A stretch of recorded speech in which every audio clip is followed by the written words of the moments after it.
think the biggest WTF question that I have about the movie has to do, well, it's a number of them, with the villains of the film, the Dabari. There's so many little things about them, and then a couple of wide-ranging things. Like, one, they showed up in a spaceship, right? She reveals that they were watching the whole time when the Phoenix Force enters Jean Grey. But then there's like a dozen or so of them on Earth in the movie. Are the rest of them on the spaceship? Yeah, there's still a threat out there. Maybe that's what Jean was doing up in space at the end when we saw the fire in the sky. That was maybe her. She's like attacking the remaining. Sure. Like she was just chilling. She was like, all right, like, just watching the chess game from afar. You're right. From down here, it looks like she's casually watching chess, but from up there, she's killing the remaining 100 or so Dabari, I guess. They show up and take on human disguises. Then it looks like there had already been a bunch of them there, like who had infiltrated Earth, I guess. Yeah, they were like in the CIA and stuff. Yeah. If you're not familiar with the Dabari and who they were, you'd be like, all right, who are these shape-shifting aliens that just showed up out of nowhere? Just the idea of aliens showing up and being the villains is in the X-Men universe, it's the first contact with an alien race.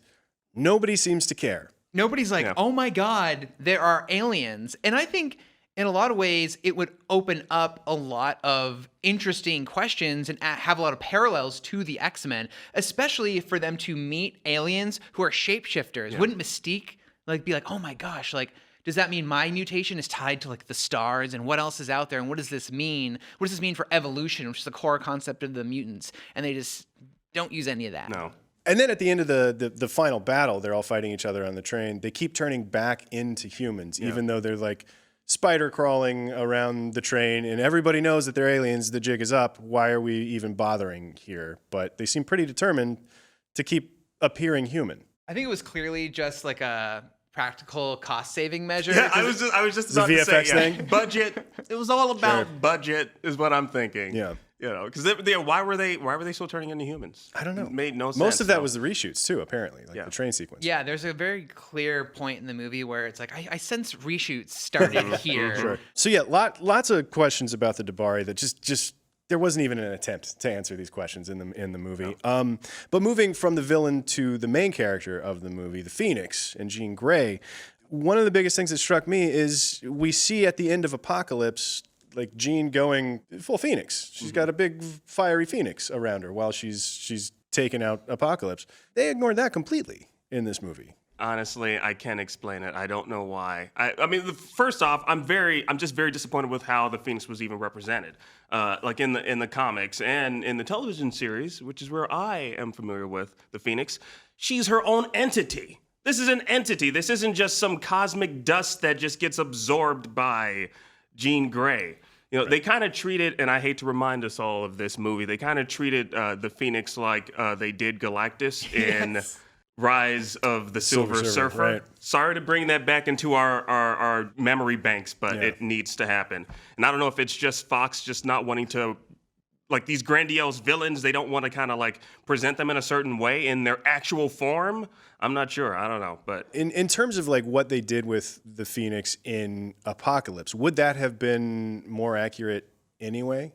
Not really, although I think that was at least a better setup because it was kind of going the same way as the original trilogy where this power came from within Jean. Mm-hmm. And I thought, okay, that's just the movie's take on the Phoenix. They could make that work with some good writing and directing, which we've been missing. But in the comic books, it was a separate cosmic entity, this cosmic firebird. It's like life and death incarnate, like a concept of the universe made manifest, right? Between Apocalypse and Dark Phoenix, they decided we want to go the comic book route, which means she has to be possessed by it. She has to get it up in space, which credit to them. They actually made that happen. Yeah. I was actually on board for that leg of the movie. I was like, they went and they did it. It's comic accurate. That was a cool action sequence. You know, I was interested from the start. Then it all went downhill from there.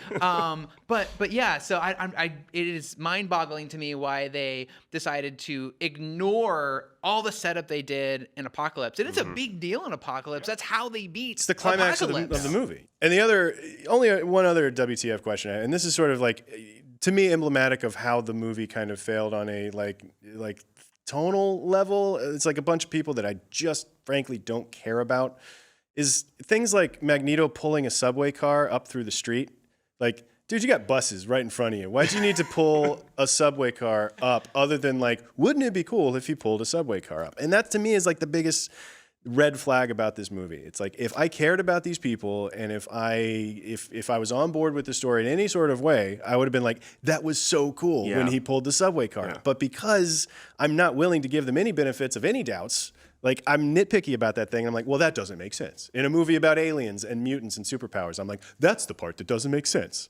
Well, I mean, I personally think the reason he did it was because he's done this in other films, you know. And which film was it where he lifted an entire? It was like a stadium or something. He created a stadium. Days of Future Past. Yeah, yeah. And that's where the big fight took place. And so I think it was his way of alluding to, we're gonna fight on a train. So he decided to bring that train upwards. All right, this is gonna be the element in which the final fight will take place. In my head, I saw him putting his hands to the ground because I thought he was going to bring up like pipes or something, or like water or something to like incapacitate the people he was fighting. Yet no, he just came up with a subway car. Just a whole subway car. There was like a bus, to your point, Cliff. There was like a bus like right there. That's just as big as that subway car. Yeah, more convenient. It would take less effort and time. You can see it. Yes. That bus, super convenient for throwing at folks. Missed opportunity. All right, that's a bunch of our Dark Phoenix thoughts. Let us know what your thoughts are in the comments below. And as always, subscribe to IGN wherever you like to watch. We'll see you next time.